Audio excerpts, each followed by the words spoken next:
Powered by the Montana Television Network. This is the 5:30 News on Q2, Montana's news leader. Good evening and thanks for joining us tonight here on Q2. I'm Zoe Zandora. The final televised debate for Montana's U.S. Senate seat is happening tonight on CBS. MTN's Medeiros Babb talked with MTN's political analyst David Parker to find out what we can expect. Tonight, right here on MTN News at 6 o'clock, the Senate debate, the last one that's going to be televised before the election. David Parker, what should we look out for tonight? One of the things I would look out for is to see how Matt Rosendale performs. The expectations game, generally speaking, is we should expect that Jon Tester, who's the season's debater, should do well. Whether Matt Rosendale can continue the momentum he had from the PBS debate, where he actually acquitted himself quite well. So that's the first thing I would look at. Second thing is to see if either one of them gets flustered, gets underneath either one's skin. That's a common debate tactic. You want to throw off your opponent and see if that happens at all.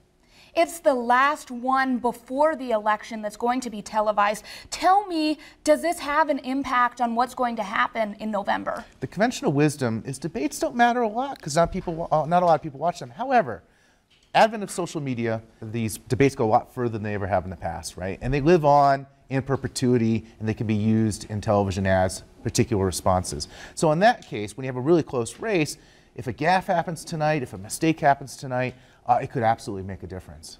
So does this race matter nationally in terms of the Senate? Absolutely it matters. I mean, we have a very close Senate. If Jon Tester were to lose this race, that would make it very hard for the Democrats to control the Senate. So absolutely, it's incredibly important. The thing I like about debates, it's unmediated, it's unfiltered. We don't see those advertisements. We get to see the candidates go mano, y mano, and we have a third candidate, y mano. And I think that just makes for great television. And I find it incredibly informative. Well, I want to thank you, MTN political analyst David Parker, for joining us. The debate will be on right here on Montana Television Network at 6 p.m. Be sure to tune in. In Bozeman, Medeiros Babb, MTN News. Thanks, Medeiros. The debate is sponsored by Yellowstone Public Radio and MTN News.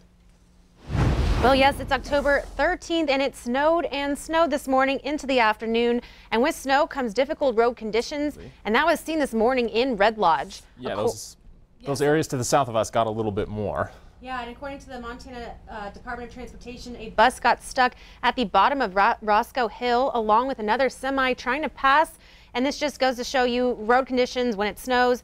It's very important to take extra care and go a little slower. I spoke with the Carbon County Sheriff's Department, and they said that the conditions were bad and cars were sliding off the roads all day.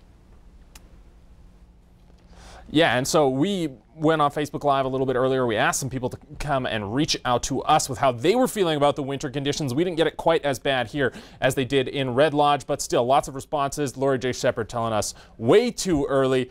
Shiloh saying, we saw it. Can it go away now? And yes, Shiloh, not to break the record here, but I will tell you it is going to go away. Sherry Realbird telling us that she loved it. She's ready for winter.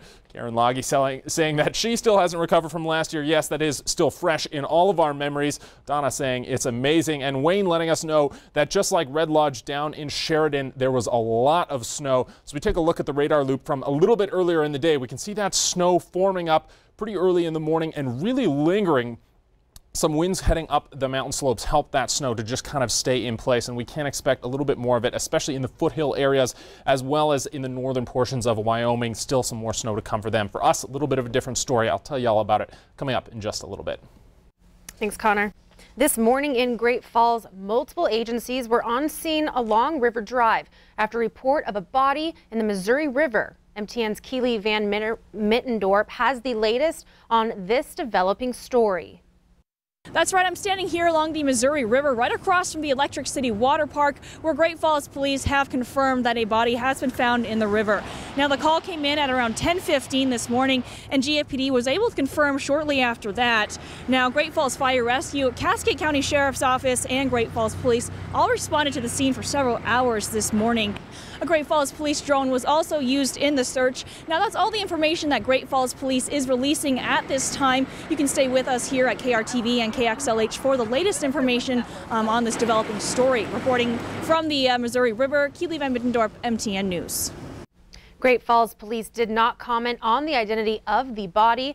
We will update you as we learn more. Respect and compassion, these are things that are necessary for communication among different cultures, ethnicities, religions, and political parties. That's part of the message at a conference on peace building today in Billings. The 4th Annual Global Peace Foundation Forum brought together local government, nonprofit, and faith leaders. The mission of the foundation is peace building. The forum featured sessions on national, state, and community peace building. The keynote speaker talked about human trafficking, illustrating what's involved in peace building. We can address human trafficking by coming back to the family and into the community where we can build stronger bonds. One of the components of Global Peace Foundation says peace begins in the family. Faith, family is a very important part of building community. Mike Yakowicz is also a Billings City Councilman and says stronger bonds lead to more dialogue and more people working together to address serious issues. Weather made for a lower turnout than usual for the traditional event of Harvest Fest. Many of the vendors still made it to the event, though, which was put on by the Downtown Billings Alliance. Entertainers still performed under Sky Point and was somewhat protected from the snow. The event features food, arts, and crafts, and one last chance for local fresh produce. Harvest Fest is traditionally held the second Saturday in October, a week after the last farmers market. Oktoberfest is a big deal, and brewing, beer is a big deal in Montana and Billings specific. And having the beer garden, having a final push to be outside. In the past, it's been 60 degrees. I've heard it's been colder than this too, but we just want to keep downtown vibrant and alive. Well, good for them being out in the snow. Money raised from raffles at Harvest Fest go to decorations and cleanup in downtown Billings.